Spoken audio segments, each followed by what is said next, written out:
জয় মা। সবাইকে লাড্ডু গোপাল চ্যানেলে অনেক অনেক স্বাগত জানাই। গুরুদেবকে প্রণাম জানিয়ে, মাতা পিতাকে প্রণাম জানিয়ে আজকের পাঠ শুরু করছি। আজকে পাঠ করব গোপালের কথা, গোপাল মার কথা। আমরা দেখব, আমরা বলি না যে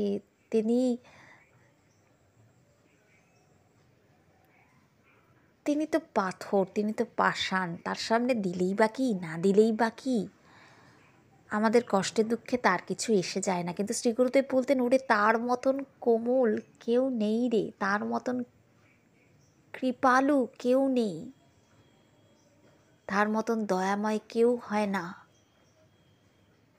তুই তাকে ডেকে দেখ,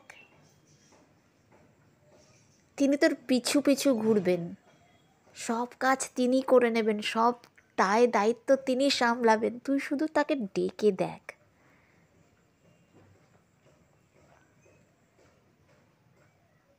তোর জীবনে তখন আনন্দই আনন্দ।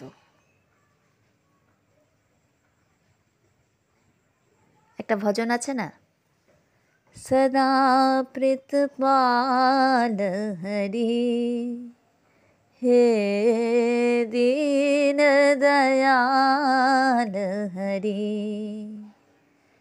কৃষ্ণ গোপাল হরি, হে दीन दयाल हरि, तुम ही करता तुम ही कारण, सदा प्रीतपाल हरि,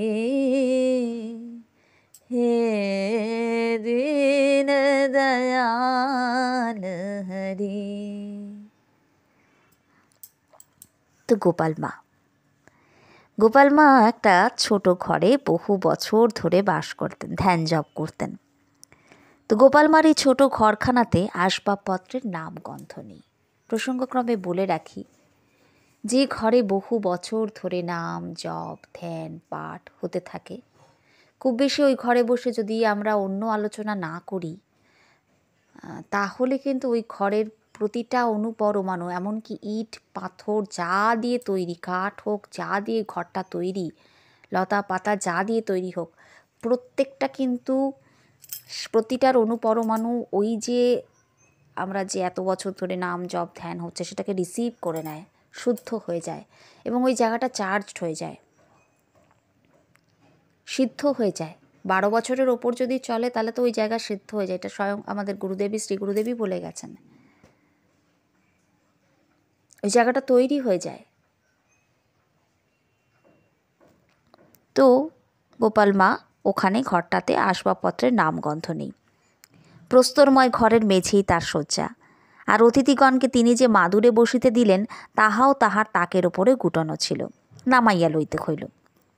যে এক মুঠো খই বাতাসা তাহার একমাত্র সম্বল ছিল, এবং যাহা ব্যতীত অন্য কিছু দ্বারা তিনি কিন্তু অতিথিগণকে সম্বর্ধনা করিতে পারিলেন না। তো সেটা একটা শিকে ঝুলানো মাটির পাত্র হইতে লওয়া হইল, কিন্তু স্থানটিতে একটু ময়লা নেই। তিনি নিজে কষ্ট করিয়া গঙ্গাজল আনিয়া উহা সর্বদা ধৌত করিয়া থাকেন। তাহার হাতের কাছে কুলুঙ্গিতে একখানি পুরাতন রামায়ণ এবং তাহার বৃহৎ জীর্ণ চশমাখানি ও হরিনামের ঝুড়িটা রক্ষিত ছিল। এই মালা জপ করিয়াই গোপালের মা সিদ্ধ হইয়াছিলেন। ঘণ্টার পর ঘণ্টা, দিনের পর দিন, বহু বৎসর যাবৎ তিনি দিবারাত্র ওই মালা জপেতে তন্ময় হইয়া থাকিতেন।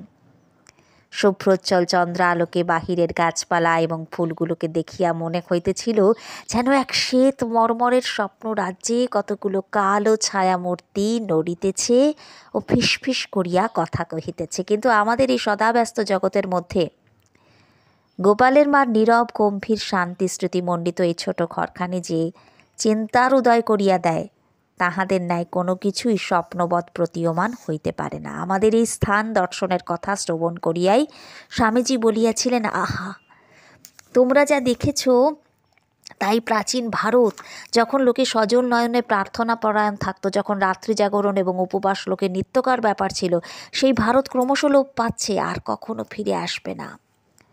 ব্রাহ্মণী সর্বদা অনুভব করিতেন যিনি নিখিল জ্ঞানের আকর, সে নিত্য নিরঞ্জন চিদানন্দরূপী ভগবান গোপাল রূপে তাহার অঙ্কশায়ী থাকিয়া তাহার ক্ষণভঙ্গুর দেহালম্বনে তাহাকে চালাইতেছেন এবং সব কিছুই করিতেছেন।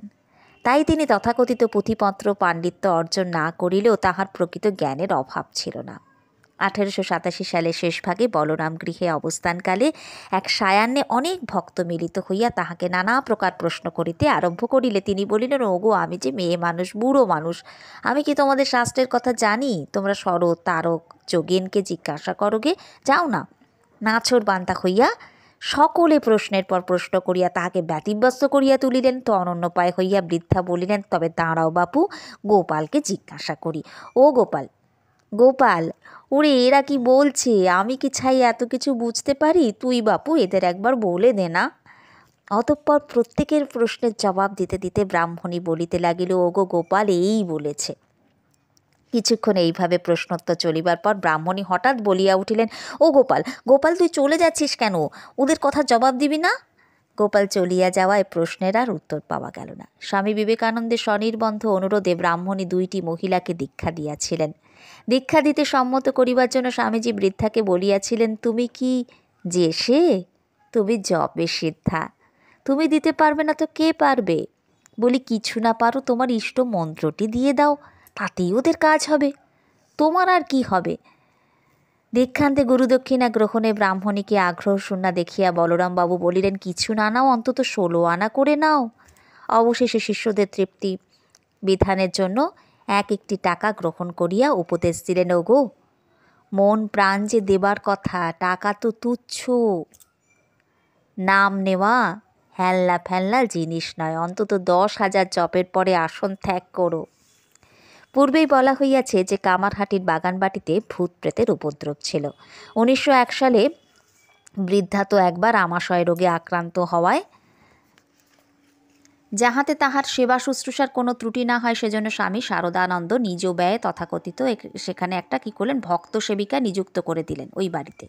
তো ওই বাড়িতে স্বামী ব্রহ্মানন্দ, স্বামী শারদানন্দ, নিবেদিতা প্রভৃতি অনেকেই মাঝে মধ্যে আসিয়া তাহাকে দেখিয়া যাইতেন। স্বামীজিও একবার সেখানে গিয়াছিলেন।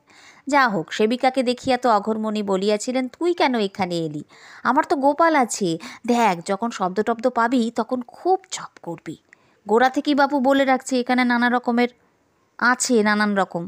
এইসব বৃত্তান্ত শ্রবণ করিয়া সেবিকার রাত্রিতে যে নিদ্রার খুব ব্যাঘাত হইত তাহা তো বলাই বাহুল্য। সেবিকা সেই নির্জন বাটিতে নৈশ নিস্তব্ধতা শুনিতে পাইতেন, যে ছাদে দূর দূর শব্দ, খটখট আওয়াজ জানলাতে, আর অনুভব করিতেন একটা ছমছম ভাব।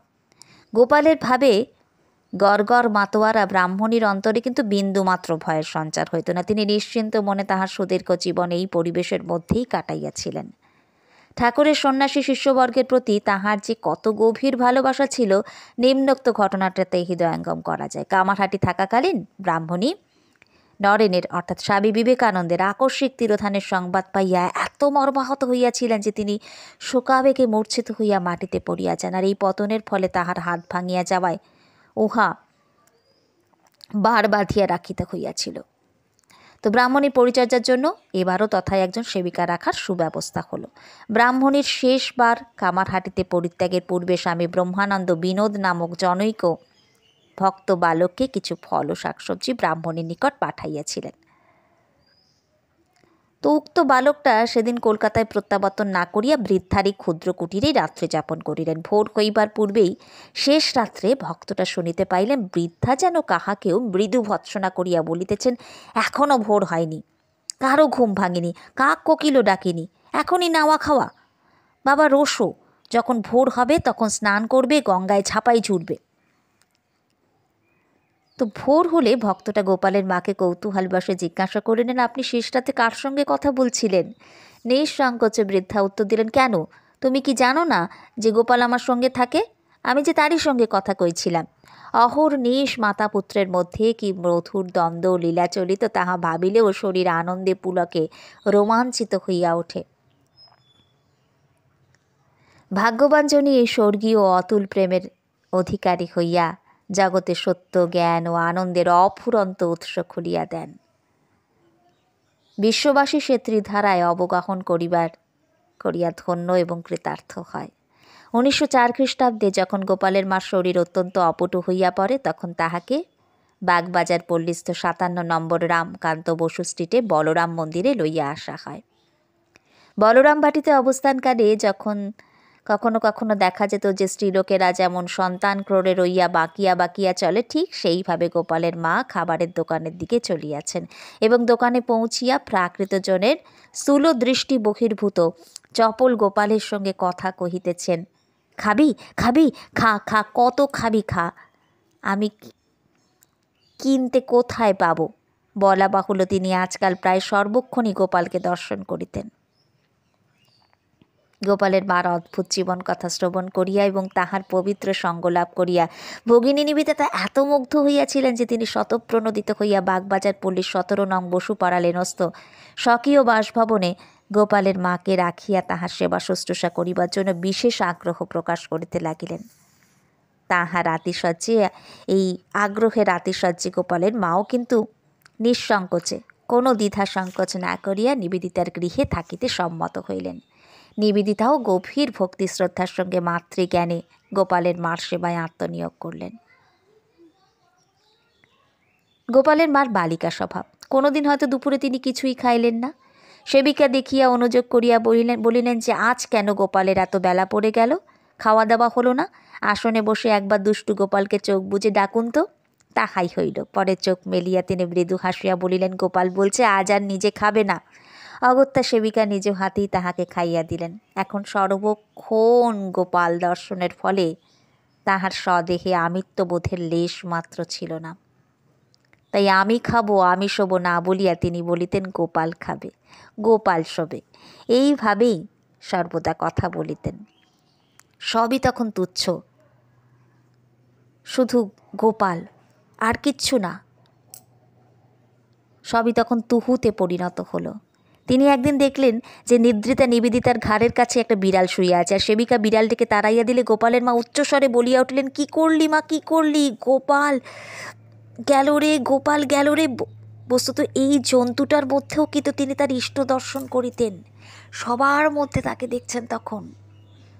ওই তো ভূতানি রেবা ভুবনানি রেবা শ্রী পশব নারাস চাপি রেবা যজ্জাত দৃশ্যতে খালু শৈবা রেবা রেবা স্বরূপাদা পরাং না কিঞ্চিত। সব রেবা, সব গোপাল, সব মা দুর্গা, সবের মধ্যে তিনি, আলাদা কিচ্ছু নেই। তোমার মধ্যেও তিনি, আমার মধ্যেও তিনি, সবের মধ্যে তিনি।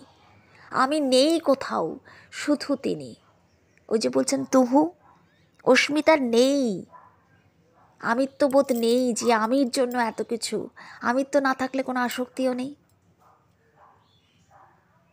এইভাবে নিবেদিতার গৃহে গোপালের মার প্রায় 2 বছর কাটিয়া গেল। ইহারই অনতি দূরে 2-1 নং বাগবাজার স্ট্রিটে একটা ভাড়াটিয়া বাড়িতে শ্রী মা সারদা দেবী তখন অবস্থান করিতেন এবং মধ্যে মধ্যে নিবেদিতার গৃহে আসিয়া গোপালের মাকে দেখিয়া যাইতেন। রোগ বৃদ্ধিবশত গোপালের মার শারীরিক অবস্থা ক্রমশই গুরুতর আকার ধারণ করিল। তাহার দেহত্যাগের ঠিক 2 দিন পূর্বে বাকরুদ্ধ হইবার প্রাককালে শ্রী মা আসিয়া তাহার শয্যা পার্শ্বে বসিলেন। অঘোরমণি উহা জানিতে পারিয়া স্নেহ ভরা মৃদু কণ্ঠে বলিলেন, গোপাল এসেছ? এসো এসো বাবা, এতদিন তুমি আমার কোলে বসেছ, আজ আমাকে তোমার কোলে তুলে নাও। শ্রী মার কোলে অঘোরমণির মস্তক স্থাপন করা হইলে মা আদর করিয়া বৃদ্ধার সর্বাঙ্গে তাহার কোমল হস্ত বুলাইতে লাগিলেন। কিছুক্ষণ উভয়ে নীরব রহিলেন, যেন আত্মায় আত্মায় কি কথা হইয়া গেল।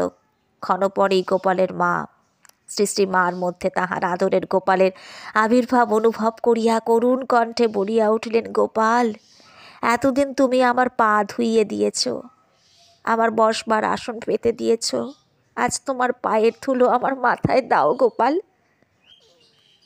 সেবিকা শ্রী মায়ের পদরেণু অঘোরমণির সর্বাঙ্গে মাখাইয়া দিলেন। সঙ্গে সঙ্গে শ্রী মা সমাধিস্থ হইয়া পড়িলেন। সারাটি জীবন যিনি পূত সলীলা সুরধনির কুলে গভীর নিষ্ঠার সহিত সাধন ভজনে অতিবাহিত করিয়াছেন, অন্তিমকালে তাহাকে অচ্যুত চরণচ্যুত সেই পবিত্র ভাগীরথীর তীরে লইয়া যাওয়াই ব্যবস্থা হইল। নিবেদিতা স্বহস্তে পুষ্পচন্দন মাল্লাদি দ্বারা শয্যা সুন্দরভাবে সজ্জিত করিয়া দিলেন এবং স্বয়ং নগ্নপথে সজল নয়নে গঙ্গা তীর পর্যন্ত গমন করিয়া 2 দিন তাহারই শয্যা পার্শ্বে শেষ মুহূর্ত পর্যন্ত উপবিষ্ট রহিলেন। আজ 1906 খ্রিস্টাব্দের 8ই জুলাই, 1313 সালের 24শে আষাঢ়। সমবেত ভক্ত কণ্ঠে শ্রী ভগবানের মধুর নাম সংকীর্তনে জাহ্নবীর তীর মুখরিত হইয়া উঠিয়াছে। নিখিল অভাববোধ শূন্য প্রেম ও ভরা বুকে অঘোর মনি আজ চির প্রশান্তিকল্প সাইতা। যাহার চিন্তা বাৎসল্য ভাব সাধনার মাধ্যমে তাহার জীবনে জীবন্ত হইয়া ফুটিয়া উঠিয়াছে, আজ ব্রাহ্মণের সমগ্র মন প্রাণ তাহারই প্রেম ও মধুর ভাব কণমূর্তিতে স্থির নিবদ্ধ হয়ে গেছে।